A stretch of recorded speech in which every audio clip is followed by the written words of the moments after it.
Hey guys, welcome to PM Pathshala. Guys, आज हम बात करने जा रहे हैं इकोनॉमिक्स पार्ट की, जो विजन का पार्ट है। होपफुली आपने बाकी पार्ट्स को अच्छे से सुन लिया होगा और आपको अच्छे से समझ भी आ गया होगा। आज हम पढ़ते हैं securitisation of stress assets framework के बारे में। देखो, ये क्या होता है और ये कैसे वर्क करता है, इसके बारे में देखते हैं और ये होती क्या चीज़ है। ठीक है, न्यूज़ में देखो ये इसलिए रहा क्योंकि ना आरबीआई ने अपना एक डिस्कशन पेपर फ्लोट करा जिसका नाम था securitisation of stress assets framework. ठीक है, अभी सिक्योरिटाइजेशन काम कैसे करता है, तो देखो एक चीज़ होती है इसमें, असेट ओरिजिनेटर होता है। ठीक है, जिसने एसेट इसका होल्ड करता है। ठीक है, उसके बाद एक इशुइंग एजेंट होता है स्पेशल, उसका मान लो एग्जांपल के तौर पे स्पेशल पर्पस एक व्हीकल है जिसके थ्रू ये जाएगा। अब ये जो होगा बंदा, जो कैपिटल मार्केट इन्वेस्टर होगा, उसके इशूड एसेट बैक जो सिक्योरिटी उसको दी जाएगी। ठीक है, अंडरलाइंग एसेट इसके पास था, जब इसको इशू करके गया तो इसके पास चला गया। यहाँ पे रेफरेंस पोर्टफोलियो कोलेट्रल का, यहाँ सीनियर, ये सारे वर्ड्स को हम आगे गाइस देखेंगे अभी क्या होता है। तो यहाँ पर क्या आ रहा है, ट्रांसफर ऑफ असेट्स हो रहा है from originator to the issuing vehicle, और एसपीवी जो है वो इन्वेस्टर के पास जा रहा है, यानी स्पेशल पर्पस व्हीकल की मदद से वो आपके इन्वेस्टर के पास जा रहा है। अब समझने की ज़रूरत यह है कि what do you mean by securitisation. Securitisation का मतलब है एक ऐसा प्रोसेस जिसमें आप लोन्स को पूल करोगे, ठीक है, एंड सेल करोगे to a special purpose entity, which then उसके बाद वो इशूज़ करेगा सिक्योरिटी को backed up by the loan pool. अब जो एसपीई है, डाटा स्पेशल पर्पस एंटिटी जो है गाइस, उसको हम कहते हैं स्पेशल पर्पस व्हीकल। अब स्पेशल पर्पस व्हीकल जो है वो आपके तीन तरीके से फॉर्म में मिलेगा, एक कंपनी के फॉर्म में, ट्रस्ट के फॉर्म में, और अदर एंटिटी के उसमें मिलेगा, जो कि स्पेसिफिक पर्पस के लिए ऑर्गेनाइज की गई है।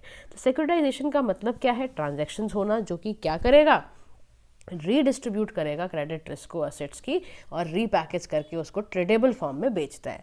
अब ना देखो असेट्स क्या होते हैं, देखो सबसे पहले तुम एक चीज़ समझो, आज एक असेट्स का नाम होता है standard asset.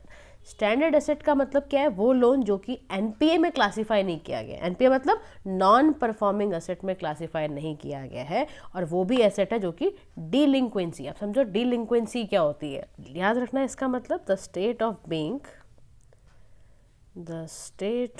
Being past due on a date. ठीक है, यानी क्या, डिलिंक्वेंसी का मतलब है कि बोरोवर ने अपनी लोन की पेमेंट को मिस कर दिया है, जो उसके क्रेडिट स्कोर को दिक्कत करेगा, हैम्पर करेगा। समझ आ गया? ऐसा अगर 89 डेज तक होता है, ऐसे असेट को हम क्या कह देते हैं, स्टैंडर्ड असेट। ध्यान से सुनना। अब उसके बाद स्ट्रेस एसेट होता है, उसको हम कैसे क्लासीफाई करते हैं, NPA, that is non performing assets में उसको डालते हैं। अच्छा, इसके बाद देखो कुछ ना टर्म्स के बारे में समझते हैं। उससे भी पहले आप देखो यहाँ पर क्या बोल रहा हुआ है इसने कि SSAF जो है वो एम क्या रख के आया हुआ है। आप you know the full form of SSAF, हमने क्या पढ़ा था, SSAF का full form that is securitisation of stress asset framework, जो कि एक फ्लोटिंग पेपर किसने इशू करा है, किसने फ्लोट करवाया है, आरबीआई ने कराया है। तो इनका एम क्या है कि एनपीएस को सिक्योरिटाइज करना, एसपी रूट बनाकर स्पेशल पर्पज, ठीक है, और on the lines of securitisation standard asset के कैसे लाइन पे करना है वो मैं आपको भी बताऊंगी।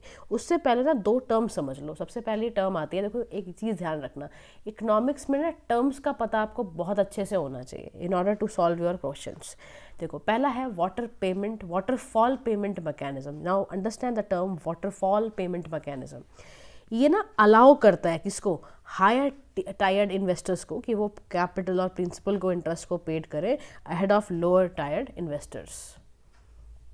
वाटरफॉल पेमेंट मैकेनिज्म क्या करता है, हायर जो टायर्ड इन्वेस्टर्स होते हैं उनको पहले पे करा जाता है प्रिंसिपल और इंटरेस्ट, किनसे पहले, जो कि लोअर टायर्ड इन्वेस्टर्स होते हैं। ठीक है, लोअर टीयर्ड आपके या कह सकते हो जो इन्वेस्टर्स होते हैं, ये होता है वाटरफॉल पेमेंट मैकेनिज्म। ये बात समझ में। अब एक टर्म होती है सीनियर ट्रैंके। सीनियर ट्रैंके का मतलब होता है कि जब कोई भी चीज़ अगर पहली बार क्लेम की जाए, बैकअप दिखाया जाए, एंटायर अमाउंट उसका असेट का अंडरलाइंग सिक्योरिटाइज पूल से जब निकाला जाता है तो उसको ट्रैंकी कहते हैं। अंडरस्टैंड द टर्म कि ये ट्रैंकी होता क्या है। Portion of something specially money को कहते हैं गाइस, ध्यान रखना, portion of something specially money, इसको हम कहते हैं क्या, ट्रैंकी। ठीक है, तो जब किसी ट्रैंकी को इफेक्टिवली हम क्या कर रहे हैं, बैक कर रहे हैं, या पहला क्लेम अपना किसी एसेट के ऊपर दिखा रहे हैं in the underlying securitise pool कर, तो उसको हम सीनियर ट्रैंके कहते हैं।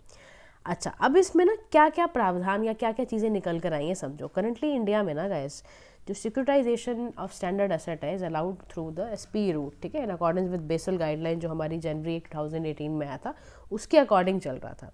फिर सिक्योरिटाइजेशन स्ट्रेस एसेट्स का डन किया जाता, लाइसेंस किया गया asset reconstruction companies under the SARFAESI act. तो 2019 में जो टास्क फोर्स था development of security market for corporate loans, वो डिसाइड किया टू इंट्रोड्यूस एसएसएफ। उन्होंने कहा कि भाई करना चाहिए, और एआरसी रूट भी एडिशन में डाला गया, ठीक है। अब ये सारा जो मामला है, ये बेसल कमेटी ने क्या क्या प्रोविजंस दिए हैं सिक्योरिटाइजेशन ऑफ एनपीएस को करने के लिए, तो यहाँ पर आपको दिया हुआ है। क्या होता है बेनिफिट, समझ लो।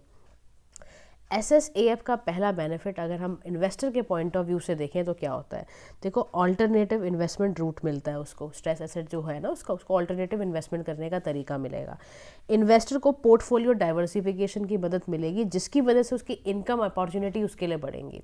अब ये तो इन्वेस्टर को फ़ायदा है। अब आओ फाइनेंशियल इंस्टीट्यूशंस को क्या फ़ायदा है कि ना उनको मार्केट बेस्ड मैकेनिज्म बनाता है, यानी कि जो भी वो सेल करना चाहते हैं बैड लोन्स को या क्रेडिट रिस्क को मैनेज करना चाहते हैं तो उनके लिए भी अच्छा है। अप फ्रंट लिक्विडिटी करना लेंडर्स को ऑन द असेट्स, उसके बाद रेगुलेटरी कैपिटल रिक्वायरमेंट को रिड्यूस करना, quality of sale and resolutions को ठीक करना, ये सारे के सारे फाइनेंशियल इंस्टीट्यूशंस को फ़ायदे होते हैं।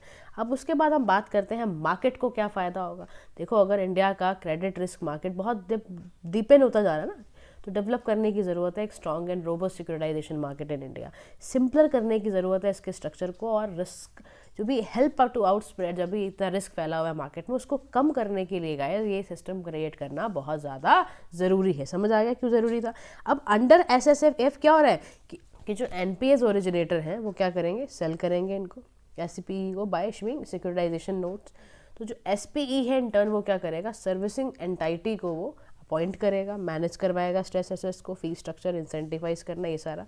तो इन्वेस्टर जो खरीदेगा securitisation notes are pays based on recovery जो भी अंडरलाइंग एसेट से मिलती है, और वो क्या इस्तेमाल करेगा, waterfall mechanism which I have told you in the video lesson itself. अगर नहीं पता चला वापस से वाटरफॉल मैकेनिज्म को सुनो आप।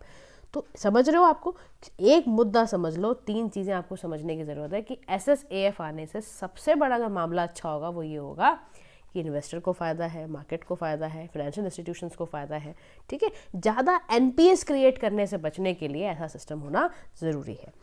तो क्या this is for this news. आप देखो इसी वीडियो में ना दूसरी न्यूज़ भी कर लेते हैं, छोटी सी थी, ये भी ज़्यादा बड़ी नहीं है तो ये भी कर लो। अच्छा, इसमें समझो इनलैंड वाटरवेज इन इंडिया के बारे में समझो। Recently guys prime minister Modi ji ने अनवील करा कि जो इनलैंड वाटरवेज प्रोजेक्ट है वो 1000 करोड़ का होगा, और उसमें हमें मेन मुद्दा ये रखना है कि ट्रांसपोर्ट को इंक्रीज़ करना है, ट्रेड एंड टूरिज्म को ईस्टर्न इंडिया में ठीक करना है, ये सारी चीज़ें न्यूज़ में आई, ठीक है। अब मोर इन न्यूज़ और समझो, देखो हल्दिया का ना एक मल्टी मॉडल टर्मिनल बनने जा रहा है वेस्ट बंगाल में, जिसको इनॉग्रेट करा है किस प्रोजेक्ट के अंडर, जल मार्ग विकास प्रोजेक्ट। अभी हम इसको भी पढ़ेंगे, जल मार्ग विकास प्रोजेक्ट क्या है, अभी क्यों किया जा रहा है, ताकि हमारा जो कार्गो हैंडलिंग कैपेसिटी है वो ज़्यादा से ज़्यादा ठीक होती जाए। तो मैरीटाइम स्किल डेवलपमेंट सेंटर है नॉर्थ ईस्ट में जो कि इनॉग्रेटेड हुआ है इन गुवाहाटी। अच्छा, जल मार्ग विकास प्रोजेक्ट जो है वो इम्प्लीमेंट कौन करता है, तो ध्यान रखना मिनिस्ट्री है पोर्ट्स, शिपिंग एंड वाटरवेज। उसके बाद IWAI that is inland waterways authority of India ने वर्ल्ड बैंक के सपोर्ट के साथ ये इम्प्लीमेंटेशन करा रहा है। अच्छा, इसका एम ये है कि स्ट्रेच डेवलप करा जाएगा बिटवीन वाराणसी टू हल्दिया, ठीक है। कौन सा वाटरवे, वाटरवे 1 में for navigation of large vessels. अच्छा, इसके क्या और भी कुछ फीचर्स हैं, तो फीचर्स इसके ये भी हैं कि जो इनलैंड वाटरवेज इंडिया का है ये कब से एग्जिस्टेंस में आया, 1986 में आया। क्या करने के लिए, इनलैंड वाटरवेज की शिपिंग नेविगेशन को ठीक करने के लिए, समझ गए। चलो आओ, फाउंडेशन स्टोन इसका करा जा रहा है ताकि इसमें ship repair facility, Pandu terminal पे एलिवेशन ये सब किया जाए। 60 कम्युनिटी जेटीज़ के कंस्ट्रक्ट करा जा रहा है अलॉन्ग द रिवर गंगा। ये सब चीज़ें यहाँ पर आके ना देखो, इससे समझ लो एक खाली शिपिंग इंडस्ट्री कोई फ़ायदा नहीं होता है, फ़ायदा इनको भी हो रहा होता है कि जो लाइवलीहुड यहाँ के लोगों का सुधर रहा है। आप सोचो 60 कम्युनिटी जो जेटीज़ कम्युनिटी हैं वो उठ कर आएंगे, काम करेंगे, इकोनॉमिक बूस्ट मिलेगा कि नहीं मिलेगा। 13 नेशनल वाटरवेज आज की डेट में ऑपरेशनलाइज्ड है, तो वो आपको देखने हैं ये वाले, ठीक है। इनको प्लीज़ मैप में मार्क कर लेना गाइज, बहुत काम की चीज़ होती है। एकदम से अगर एग्ज़ाम में पूछ लिया जाए तो आपको दिमाग की बत्ती खुल जानी चाहिए कि कौन सा वेज कहाँ पर है। तो याद रखना, नेशनल वाटरवे 1 जो है गंगा भागीरथी हुगली का है, 2 आपका ब्रह्मपुत्र रिवर का है, और ऐसे ही लगातार आपको ध्यान रखने हैं लोकेशन वाइज कि कहाँ कहाँ पर है, ठीक है जी। आगे समझते हैं कि पोटेंशियल क्या है। देखो इनलैंड वाटर ट्रांसपोर्ट का पोटेंशियल क्या है, तो देखो नेशनल वाटरवेज एक्ट है 2016 का, इसने डिक्लेयर किया कि जो टोटल ऑफ 111 नेशनल वाटरवेज हैं उसमें से यहाँ बता रहे हैं कि out of this 17,980 kilometre river और 2,256 किलोमीटर कैनाल्स को यूज़ किया जाएगा बाय मैकेनाइज्ड क्राफ्ट्स। ठीक है, इनलैंड वाटर ट्रांसपोर्ट इंडिया में आज की डेट में 0.5% टोटल ट्रांसपोर्ट के फॉर्म में यूज़ करा जा रहा है। और कितनी शर्म की बात है, वो कंपैरिजन करो, बाहर के देशों में इनलैंड वाटर ट्रांसपोर्ट का यूज़ नीदरलैंड में 42% है, चाइना में 8.7% है, और आपकी कंट्री में सिर्फ इतना इस्तेमाल हो रहा है 0.5%। जबकि आपकी कैपेसिटी क्या है सोचो, तो road has freight movement around 65%, तभी तो इतना जाम लगे रहते हैं। तो as per maritime India vision अगर हम 2030 का डॉक्यूमेंट उठाते हैं तो उसमें ये वादा किया गया है कि कार्गो मूवमेंट को नेशनल वाटरवे से टारगेट किया जाएगा और इसको ज़्यादा से ज़्यादा बढ़ाया जाएगा बाय 2030। समझ गए? अब देखो इसके फ़ायदे भी लिखे हुए हैं, चीपर होता है ये, ठीक है, ग्रीनर होता है ये, इसलिए कोशिश की जा रही है बढ़ाने की। हर एक चीज़ का ना गाइस बड़े सारे पहलू होते हैं, उसको समझा करो, डायमेंशंस देखा करो किसी भी चीज़ को पढ़ते हुए। अच्छा, इनलैंड वाटरवेज के बेनिफिट क्या है? तो सबसे पहला बेनिफिट क्या है? कैपिटल की सेविंग होना।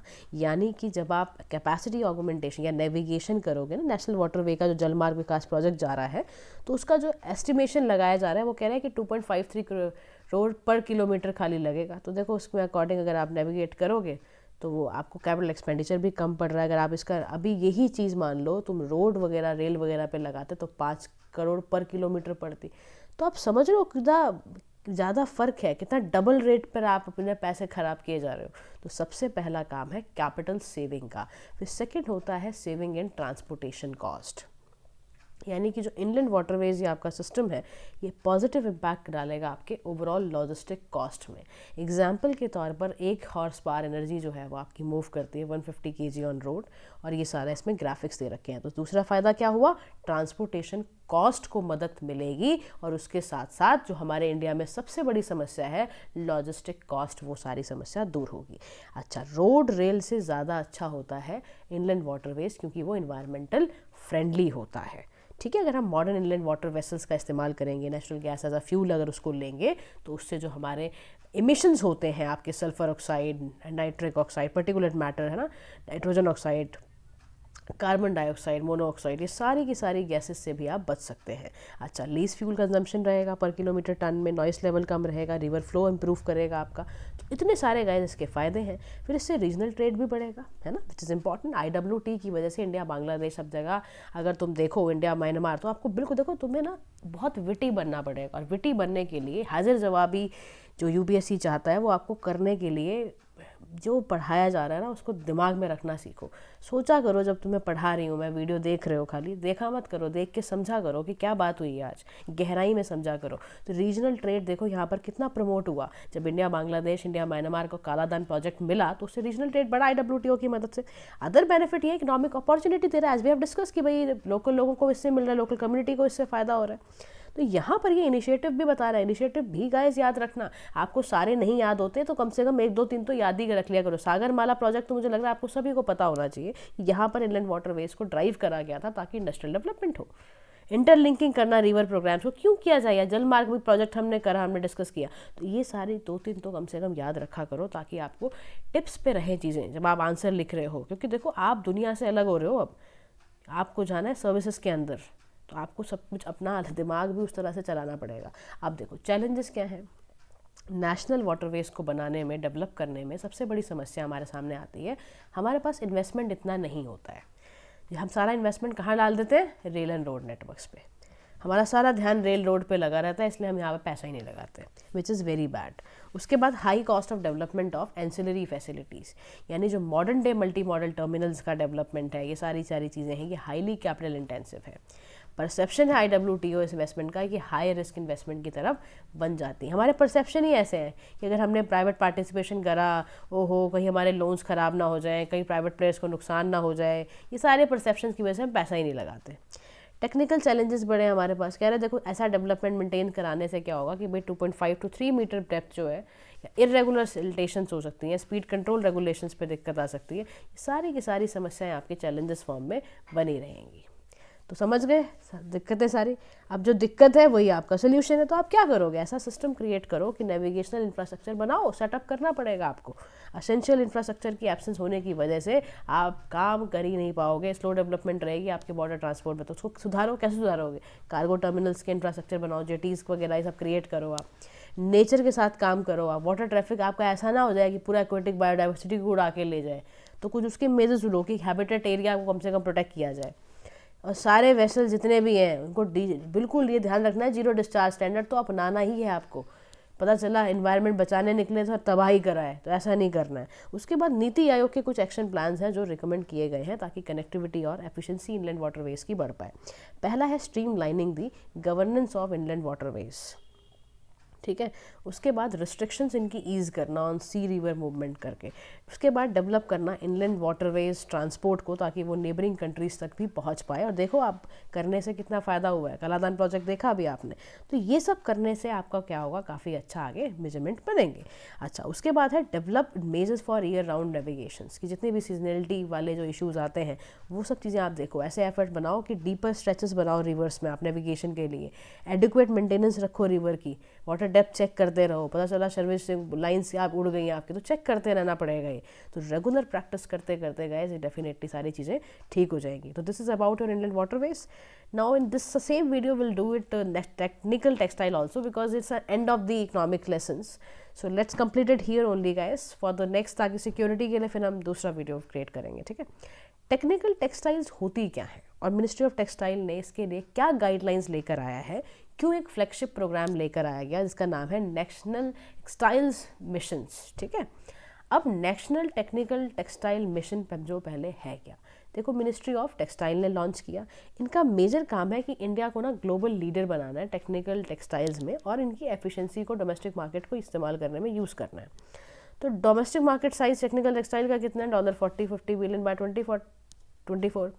फोकस एरिया क्या है, research innovation, market development, export promotion, education, ये सारे के सारे इनके फोकस एरियाज़ हैं कि इस तरह से कोलैबोरेशन करके, इन्वेस्टमेंट करके प्रमोशन करना है, ये सारी चीज़ें। अब गाइडलाइंस क्या आई हैं, समझ गए। टारगेट एरिया ध्यान रखना, टारगेट एरिया देखो ये सब चीज़ें तुम भूल जाते हो, तुम 20-25 लिख के आ जाओगे पेपर में, या पेपर में तुम्हें दिखना ही बंद हो जाएगा प्रीलिम्स के पेपर में। तो ये सब चीज़ों के लिए मैं तुम्हें बार बार कॉन्टीन्यूसली समझा रही हूँ कि please keep on revising the lessons, दिमाग में रख लो। 2 गाइडलाइंस इंक्लूडेड की गई हैं। जनरल गाइडलाइंस है for enabling of academic institutes in technical textile for private and public institutes, और general guidelines for grant for internship support technical textiles के लिए जो लिया गया है। देखो under education training skilling component जो NTTM गोल का है, उसका काम क्या है, इन्हेंस करना लेवल ऑफ एजुकेशन को, और प्रोस्पेक्टिव टेक्निकल जो इंडियन इंजीनियर्स हैं उनको टेक्निकल टेक्सटाइल्स की जानकारी देना, वॉल्यूम ऑफ टैलेंट का सही इस्तेमाल करना। और ये बहुत ना सनराइज सेक्टर है, ध्यान रखना मेरी इस बात का। सनराइज सेक्टर का होता है तो नया नया अभी स्टार्ट होने जा रहा है ना। जैसे देखो हमारा सोलर एनर्जी अभी हम सनराइज सेक्टर है, वो स्टार्ट हो रहा है अभी। तो general guidelines for enabling of academic institute हम खोल रहे हैं प्राइवेट में, पब्लिक इंस्टीट्यूट्स में।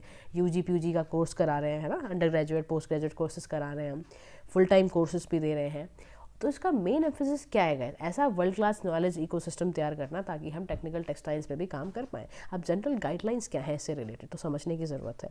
तो कह रहे ग्रांट मिलेगी INR 20,000 स्टूडेंट पर मंथ, और ये पैनल करेगी कंपनीज़ को कि वो इंटर्नशिप दें टू BTech स्टूडेंट्स और रेलिवेंट डिपार्टमेंट स्पेशलाइजेशन में। अब इस टेक्निकल टेक्सटाइल्स का सिग्निफिकेंस क्या है, तो पहला सिग्निफिकेंट एरिया है cost effective and user friendly, यानी कि tough light weight alternatives to metal and allow for numerous customisation options. Extra strength देना, स्टिफनेस प्रोवाइड करना ताकि सही से काम हो पाए सूटेबल तरीके से। इन्वायरमेंट को सस्टेनेबल रखने के लिए, टेक्सटाइल वेस्ट को बचाने के लिए, इन्वायरमेंट में CO2 का ब्रेकडाउन फाइबर से होता है स्टोव बनाने में, और इनोवेटिव टेक्नोलॉजी का इस्तेमाल ताकि करा जाए, और प्रोडक्शन को फ्लेक्सिबल वर्सेटाइल और कॉन्टीन्यूस रखने के लिए ज़रूरत है हमें। और लाइट वेट और वेट भी होता है वाइल बीइंग ड्यूरेबल। तो it is use in heavy technical textile fabrics, air bags, conveyor, sail graph वगैरह में इस्तेमाल की जाएगी।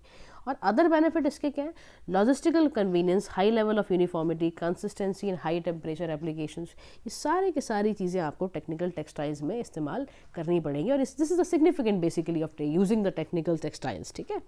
अच्छा, अब देखो टेक्निकल टेक्सटाइल्स में 12 डिफरेंट कैटेगरीज हैं। इंडिया का क्या कंडीशन है समझ लेते हैं। टेक्सटाइल मटेरियल जब उसका जो आपका मटेरियल है, प्रोडक्ट है, जब भी उसको मैन्युफैक्चर प्राइमरली टेक्निकल परफॉर्मेंस और फंक्शनल प्रॉपर्टीज़ के लिए किया जाएगा rather than aesthetic character. Aesthetic character का मतलब समझ लो, what do you mean by aesthetic characters? Concern with beauty, ठीक है। एस्थेटिक का मतलब क्या होता है? कंसर्न विद ब्यूटी और आर्ट। तो वो सब ना देख के हम क्या देख रहे हैं? मैन्युफैक्चरिंग, उसकी टेक्निकल परफॉर्मेंस, उसकी फंक्शनल प्रॉपर्टीज़ को हम देखते हैं। अच्छा, इंडिया के केस में देखोगे तो ध्यान रखना, टेक्निकल टेक्सटाइल के मामले में इंडिया 5वां लार्जेस्ट मार्केट है वर्ल्ड में। इंडिया का करंट शेयर भी $20 बिलियन है, जो कि वर्ल्ड मार्केट का साइज $250 बिलियन है। 8% एनुअल एवरेज ग्रोथ रेट इस सेक्टर में देखा गया है। 5 से 10% पेनिट्रेशन लेवल है टेक्निकल टेक्सटाइल्स का एडवांस कंट्रीज़ के अगेंस्ट, जो कि 30 से 70% है। तो ना हमारे अंदर एक बड़ी ख़राब चीज़ है, हम ना ऑप्टिमम यूटिलाइजेशन नहीं करते अपने रिसोर्सेज का। अब यहाँ देखो 12 डिफरेंट कैटेगरी हैं जहाँ पे टेक्निकल टेक्सटाइल इस्तेमाल किए जा सकते हैं, जैसे मेडिटेक डाइपर्स में, सैनिटरी नैपकिन्स में, कॉन्टैक्ट लेंसेज में, ये सब में, एग्रोटेक है, शेड नेट्स, फिशिंग नेट, सब में यूज़ हो सकता है, काइंड ऑफ लाइक, ठीक है। उसके बाद चैलेंजेस क्या हैं टेक्निकल टेक्सटाइल्स के? तो लैक ऑफ अवेयरनेस सबसे बड़ी चीज़ है ये। तो बेनिफिट जो टेक्निकल टेक्सटाइल्स के हैं still unknown to the large masses of the country. क्यों? क्योंकि मार्केटिंग ही नहीं है, बेसिक नॉलेज ही नहीं है इन प्रोडक्ट्स के बारे में, तो वो बनाएंगे क्या? स्किल्ड वर्कफोर्स को हमारे पास है ही नहीं, तभी तो वी आर पोर्टिंग ना यूजी पीजी ये वाले कोर्सेज भी। रिसर्च एंड डेवलपमेंट नहीं है, प्रोडक्ट का डाइवर्सिफिकेशन नहीं है हमारे पास। हमारा जो टेक्निकल टेक्सटाइल है वो इंपोर्ट होके आता है, हम कहाँ से लेते हैं? चाइना से ले लेते हैं, या हाईटेक प्रोडक्ट लेने होते हैं यूएस और यूरोप की मार्केट में घुस जाते हैं। लेकिन दिस सिग्निफाइज दैट कि इंडिया का जो टेक्निकल टेक्सटाइल इंडस्ट्री है उसके पास स्केल कैपेसिटी नहीं है। उसके बाद दिक्कत क्या है? स्ट्रक्चरल इशूज, रॉ मटेरियल नहीं होते हमारे पास इंपोर्ट कराने के लिए। इंपोर्टिंग ऑफ रॉ मटेरियल, हमें टेक्सटाइल लेना सारी बाहर से खरीदनी पड़ती है, वो बहुत महंगा पड़ता है हमें। तो हमारा फिर हम सोचते छोड़ो यार फिनिश्ड गुड ही खरीद लेते हैं, इंपोर्ट कराते हैं, तो ये दिक्कत है। तो गवर्नमेंट क्या कर रही है इसको बूस्ट करने के लिए? HSN कोड बना रही है, that is harmonise system of nomenclature. 100% FDI route अपनाने की कोशिश की जा रही है। स्कीम फॉर इंटीग्रेटेड टेक्निकल, आपके टेक्सटाइल, आपके पार्क्स क्रिएट करे जा रहे हैं, एंटरप्रेन्योरशिप ताकि इसमें बढ़े। आपका एक स्कीम तैयार की गई है, mandate technology upgradation and scheme है। टेक्नोबोटेक्स आपका एक इंडियन इवेंट है FICCI और अदर स्टेक होल्डर्स के साथ। उसके बाद स्ट्रक्चरल इश्यूज़ तो मैंने आपको बता ही दिया। अब ये सारे इश्यूज़ के साथ ही गाइस आपको वे फॉरवर्ड भी ध्यान रखना है। अवेयरनेस अवेयरनेस अवेयरनेस, क्योंकि बहुत ज़रूरी है। लोगों को जब तक पता ही नहीं होगा तो गवर्नमेंट इंडस्ट्री को ये चाहिए कि वो एक ऐसा इंफ्रास्ट्रक्चर तैयार करें कि लोगों को इस बारे में पता चले। स्किल्ड वर्कफोर्स की तो हमें इमीडिएट रिक्वायरमेंट है, इमीडिएट रिक्वायरमेंट, ताकि वो इस पे काम कर पाएँ, स्पेसिफिक कैरिकुलम एकेडमिक्स पढ़ पाएँ और वो अच्छा काम करें। अपॉर्चुनिटी फॉर डोमेस्टिक मैन्युफैक्चरर्स की अगर बात की जाए तो Indian industry need to develop manufacturing capabilities for raw materials करना पड़ेगा ताकि अपग्रेड एंड मशीनरी वगैरह कर पाएँ। फिर कॉन्टीन्यूसली एक्सपेंड करना है, जैसे कोड लिस्ट, ये सारी चीज़ों को, ताकि वो अच्छे न्यूअर प्रोडक्ट्स बना पाएँ। कॉन्टीन्यूसली आइडेंटिफाई करना पड़ेगा, फोकस करना पड़ेगा टेक्निकल टेक्सटाइल प्रोडक्ट्स को, ये सारी चीज़ों को। आत्मनिर्भर भारत हम चिल्ला रहे हैं 2015 से ही, काम क्या कर रहे हैं? तो उसके लिए बहुत ज़रूरी है टेक्निकल टेक्सटाइल को लेकर आना। सेल्फ रिलायंट इंडिया, जब भी अपने आंसर्स लिखो ना और इससे रिलेटेड कुछ आए, मैन्युफैक्चरिंग से रिलेटेड, तो तुम्हें ज़रूर मारनी है, लास्ट में लाइन ज़रूर मारो, we are thinking of self reliant India, so that is why we are prospering this kind of projects, ठीक है। तो ऐसे इंडिया का एक्सपोर्ट भी बढ़ेगा। तो हम तो देखो ना, दोनों हाथों में लड्डू लेके चलेंगे अगर हम सेल्फ रिलायंट इंडिया बनाने की तरफ बढ़े तो। गाइस देखो, ये हो गए हमारे टॉपिक पूरे। शॉर्ट्स ना आपको शॉर्ट्स में ही मिलेंगे, तो आप please let's watch the shorts also, ठीक है, वो भी देखना आप। तो hopefully you like the lessons. If you have any doubt related to the same, please comment over it, and for security will make a new video sessions and then will discuss there, ठीक है। Thank you so much.